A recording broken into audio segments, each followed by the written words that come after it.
So many times I've seen this in my career. Something that was intended for professional use went mainstream. Brand sees a huge opportunity to make money off of the consumer. With a flossy, glossy marketing plan, they expand into that market and then all hell breaks loose. The only thing I ever really cared about was the number one, which is the professional additive. So what is Olaplex? I'm referring to Olaplex number 2 and number 3 because number 2 is the companion product that goes with the treatment in the salon. It is used as a conditioner at the bowl after the additive is used in the lightening service. When Olaplex became big many years ago, it was a company that really hyped themselves up about having created this huge scientific breakthrough on how it had created a compound chemical that could restore the bonds broken during the bleaching process. Technically, here's how it's supposed to work. Hair is made from keratin, and keratin is held together by disulfide bonds. These disulfide bonds can become weak and damaged during the bleaching process. The active ingredient inside of Olaplex restores these bonds, creating less breakage and damage during the bleaching. The company encouraged hairstylists to send clients home with the conditioning part that was done at the bowl, the number 2, so that they could continue to receive benefit. And hairstylists and salons lost their minds over this product. As other brands evolved and caught up, there were several dupes out there. Now almost every single line has some sort of bond multiplier. Originally, stylists were sending number 2 home in a small little bottle, and then Olaplex came out with number 3. And that was when they crossed over from a pro line to a consumer product. And we've seen this before where these lines say that they are for the professional only, and then they go after your client and they take the pro product out of your hands and put it in the client's hands. Which as a colorist and a professional always makes me nervous because there is a high level of error for professional product use at home. Logically, it makes sense to continue the benefits of the service with at-home care, especially the first few weeks after an aggressive lightening session. But it seems like brands that always create the product for the in-salon professional service go this route where they target and pursue your client. In theory, I get this because not all salons or independent stylists can carry all the products needed for every service they offer. So many pro service brands create these huge lines of products. I sound like a salty Sally, but when you pay for education for something that's supposed to be professional, then there should be some sort of element to it to keep it professional, especially when it comes to chemically altering the bonds of the hair. But they tried to sell it to stylists like, oh, now you can have a retail product to go along with the service. Like it was some kind of benefit, even though they were direct selling right on their site to clients and the public. So they churched up the number 2 take-home product and called it the number 3. Now they have a litany of products ranging from number 0 to number blah, blah, blah. But this was their top seller, this number 3, and they slightly lowered the concentrate of their proprietary, scientific, patented breakthrough. It's really pretty much the same thing. 2.5 points in the percent makes it almost as strong as the salon companion treatment. So what is the active ingredient that rocked the world of beauty and also other industries? Because a lot of scientists in the science community were weighing in on this too because it involved serious chemistry. And it was marketed as this huge miracle for hair. Like you could do anything with hair. You can bleach it and this will restore the bonds. A chemical discovery that can multiply a biological bond is a very big deal. So they created this compound that I'm not going to try to say. And when researching this, it was very difficult not to find information that didn't go back to Olaplex or in support of Olaplex because it's their proprietary intellectual property that they developed. So it's very difficult to get real information on it that isn't manipulated marketing. I do remember years ago hearing that the active ingredient inside of Olaplex is the same chemical used to fix a cracked windshield, but digging deeper, this is what I found. Oy, get ready. A Google search will lead you to this insidecoder.com, which is basically just a glossary of all the different things used in the beauty world. So I know what aminos are and I know what propane is. More research led me to this site, which is basically a bunch of scientists talking about really geeky things and others like myself who are looking for real information. And I found this thread where QWERTY asked a very good question. What is the deal with this patent ingredient? And this was 4 years ago, and he's asking if there's a way to formulate this with other products, which does look like some other line or some some independent product brand trying to dupe it. But then this clearly in the know lady responds, who is obviously some sort of scientific mind. Like, it's written by the real deal chick who knows what the hell she's talking about. You can read the full response at the Chemist Corner if you really want to take the time. Basically, she goes into this very thorough response on how they seem to have perhaps done this, how it is possible. And the reason why this matters is I'm trying to frame the scope of what a big deal this was to scientists and chemists. And she supplies the link that was basically just a video and a link that looked like it was clearly marketed by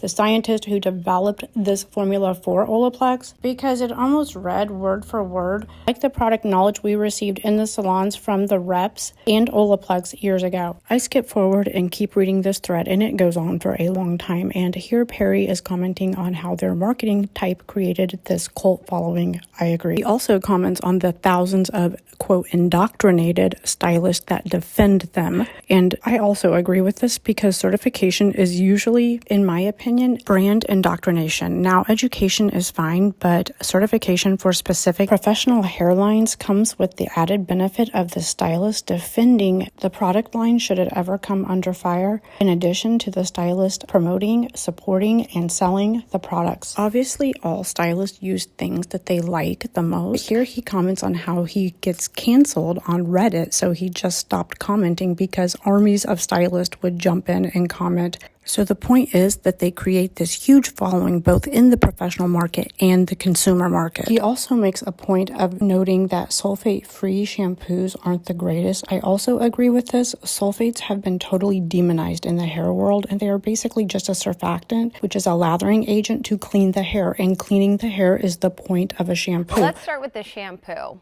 What is the job? Well, the job of a shampoo is to simply cleanse the hair.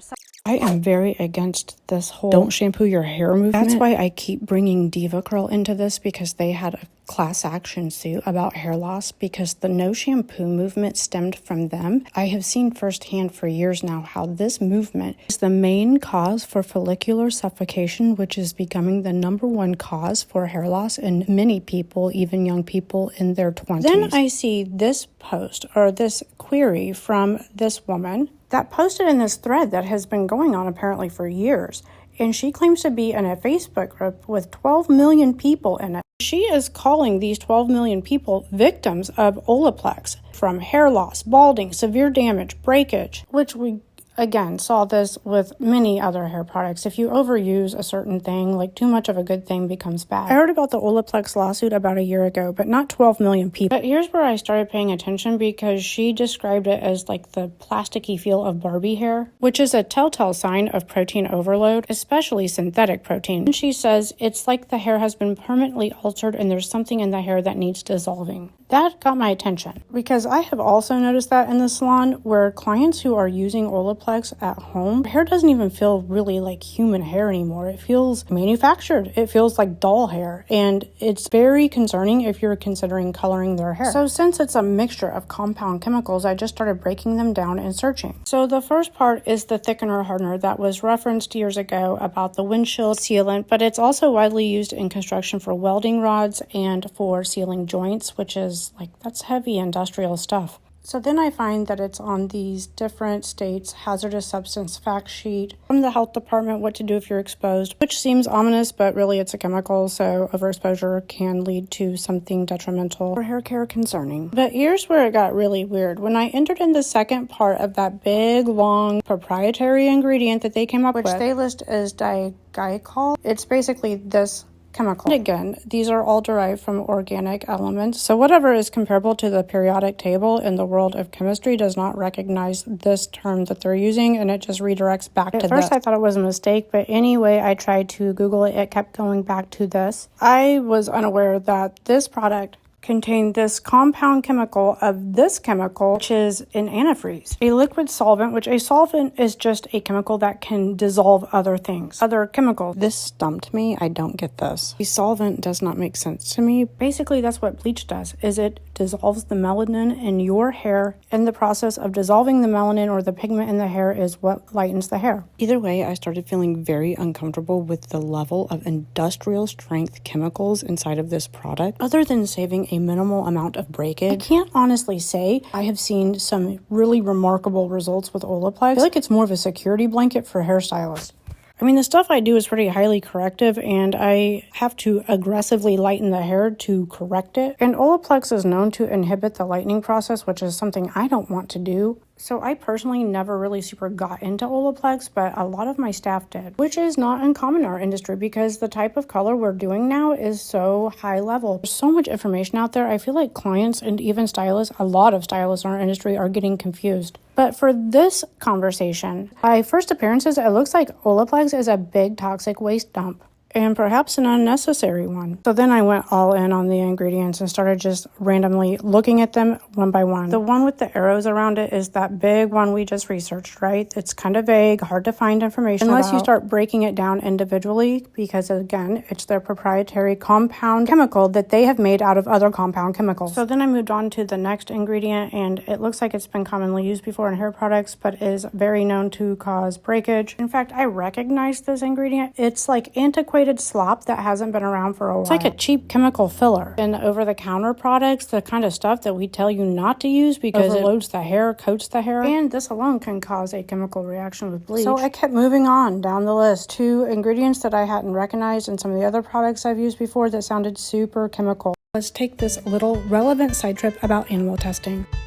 Years ago, I went down the green spiral, right? Before it was like a thing. Before people were virtue signaling about their being so green and animal cruelty, which, by the way, animal cruelty is not really a thing anymore because most of the commonly used ingredients that we use in the U.S. have already been tested on animals years ago. During the days of the industrial boom, when Procter & Gamble were developing products, they were the first company to develop soap, and hygiene became a thing, and then the beauty industry kind of exploded from there. And of course, globally, the European standards have always been known to be higher than the US. So I'm not saying that animal testing does not still go on, but a scientist told me long ago, a scientist client of mine that was a chemist who worked in laboratories testing pharmaceuticals on animals, and her subjects were mice and some other small rodents. But she told me that the whole thing for the beauty industry being cruelty-free on there was kind of just a way to make you feel good about the product, because generally speaking, most of the preservatives used in products have already been determined safe decades ago. And this has been verified by many physician clients of mine who work in developing research in the world of medical treatments and advancements. Because I'm a history nerd, like I knew all of this about industrialization and this stuff already having been tried and true for the most part. But not gonna lie, I was not prepared for the rabbit hole that this research took me down with Olaplex, because I don't see how they could create all these compound chemicals of compound chemicals without testing. Because honestly, in the world of beauty, it's really not necessary anymore. I mean, it's necessary in the world of pharmaceuticals and in the world of medical advancements, obviously. Beauty, not so much. Then I started getting pissed because not only is this ingredient not really this magical cure-all like we've been sold for years now in the salons, and not only has it brainwashed clients and is it trashing their hair so much to the point that they argue with us. Like, I've seen people go to the mat over Olaplex. In fact, earlier this year, Kelsey had a new client that was arguing with me about why her hair was trashed. She tried to act like it was from the bleach. I said, no, it's because you're using Olaplex 3 every time you shampoo at home, and she has been doing this for 2 years now. Like, this woman wanted a refund, and sometimes it's just easier to do that than deal with them, but I ended up writing like a dissertation-long email on all the reasons why she was wrong and I was right. Total waste of time. That is the power of how these big brand companies get in people's heads. That is why I avoid companies that were once professional and then market the clientele directly like the plague.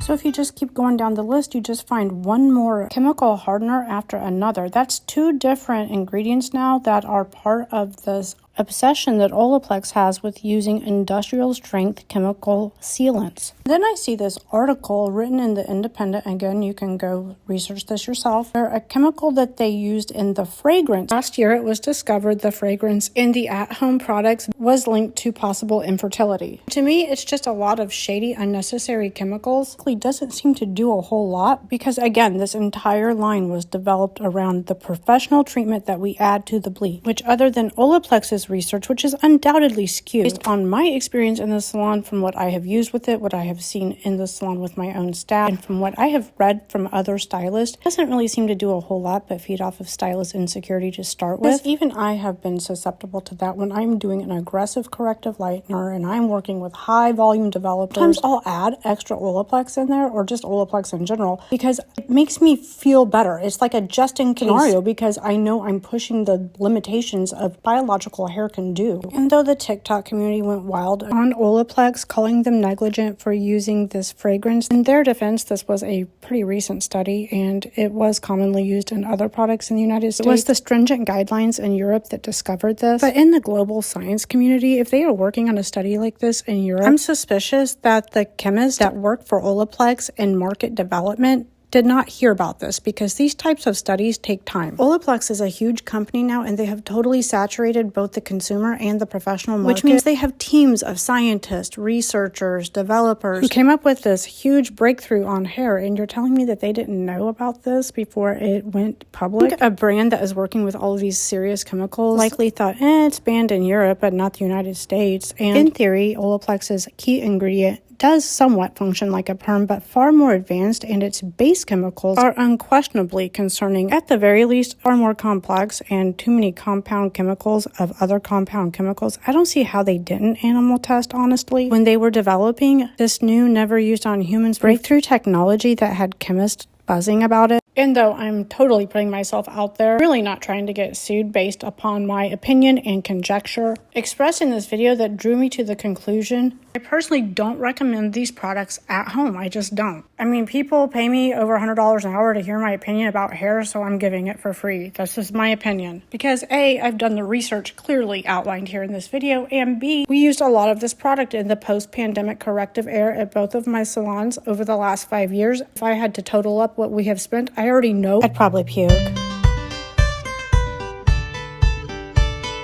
As a salon owner, as a stylist, it's really just the overuse of this at home and how people go all in on the line, and the line has a little bit of this ingredient in all of its products. I think it's just too much, and we're seeing that in the salon, and that's why these companies that really target the salon clientele, and these are people who have to go to the salon for the curly haircuts or the Olaplex treatment and the bleach. They bring it on themselves. They set themselves up for this level of backlash because though they act like they're all about education and all of that, it's like fast fashion for hair, because they create like tons of products around this main star product they originally started out with. The goal is to keep you hooked and keep making more money, so they keep making new products every season. When you do hair, it's hard to keep up, so we try to keep up with the important ones. And most of them you don't need, but the brands don't want you to know that, so they bypass the professional atmosphere that they needed to even launch their product and then go directly to the consumer. Then they target the entire consumer market. And the level of debate that I have with clients now on a regular basis, because they have